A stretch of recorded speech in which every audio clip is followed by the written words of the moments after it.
എടാ, നമ്മളെ കണ്ണൂർ സെക്യൂർ സെൻറ്ററിൽ ഇത്രയും വലിയൊരു സ്കാം നടക്കുന്ന കാര്യം നിങ്ങൾക്ക് ആർക്കും അറിയോ? അല്ലെങ്കിൽ നിങ്ങൾ ആരെങ്കിലും അതിനെക്കുറിച്ച് സംസാരിച്ചിട്ടുണ്ടോ? ഗവൺമെൻറ്റിന് ഇപ്പോൾ നമ്മളോട് പറയുന്ന കാര്യം എന്താ? ഓരോ MRPൻ്റെ മുകളിലും നിങ്ങൾ ₹1 പോലും എക്സ്ട്രാ കൊടുക്കേണ്ട ആവശ്യമില്ല എന്നല്ല, ഓരോ പ്രൊഡക്റ്റിൻ്റെ മുകളിലും.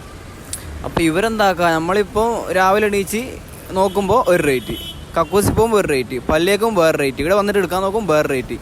ഒരു മിനിറ്റിന് റേറ്റ് മാറ്റിയിട്ട് എങ്ങനെ ഇവർക്ക് എങ്ങനെ ഈ സംഭവം മുതക്കെത്തുന്നു?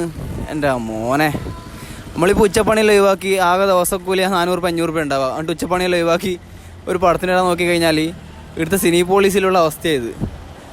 രാവിലെ നോക്കുമ്പോൾ ഒരു റേറ്റ്, ഇവിടെ വന്നാൽ വേറെ റേറ്റ്. ഇതിപ്പോൾ ഓപ്പണായ പാടെ എത്ര റേറ്റ് ഉണ്ടായിരുന്നു? ഇവിടെ ₹110, ₹130, ₹170 അങ്ങനെ എന്തോ ഉണ്ടായത്. ഇപ്പോൾ ഇവരെ സ്റ്റാർട്ടിങ് എന്ന് വെച്ചാൽ 150 മുതലാണ്. ഓക്കെ, അത് ഓപ്പണിങ് സമയത്ത് നമുക്ക് ഓക്കെ. പക്ഷേ ഇവർ ഒരു സിനിമ തന്നെ അതേ ഷോന് ഇവർ ഓരോ മണിക്കൂറിനും അല്ലെങ്കിൽ ആൾ കയറുന്നുണ്ടെന്ന് കണ്ടു കഴിഞ്ഞാൽ ഇങ്ങനെ റേറ്റ് കൂട്ടി 340 വരെയുള്ള പോയ ദിവസമുണ്ട് ഓരോ നല്ല പടത്തിനുള്ള. ഹൗസ്ഫുൾ ആകുന്നുണ്ടെങ്കിൽ ₹340 മസ്റ്റായി വരെ. അത്രയും പരിപാടി ഇവിടെ നടക്കുന്നത്. ഇതിപ്പം ഇവർ കോർപ്പറേറ്റ് സംഭവങ്ങളായിരിക്കും, ചിലപ്പോൾ അവർക്ക് അങ്ങനത്തെ ഒരു ഓപ്ഷൻ ഉണ്ടാവും. പക്ഷെ അങ്ങനെ അവർക്ക് ഇങ്ങനത്തെ ഓപ്ഷൻ ഗവൺമെൻറ് നമ്മൾ കൊടുക്കുന്നത്.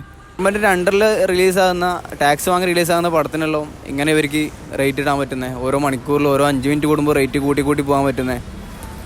അപ്പം നമ്മളെ പോലത്തെ പാവപ്പെട്ടവരെല്ലാം ചെയ്യുക.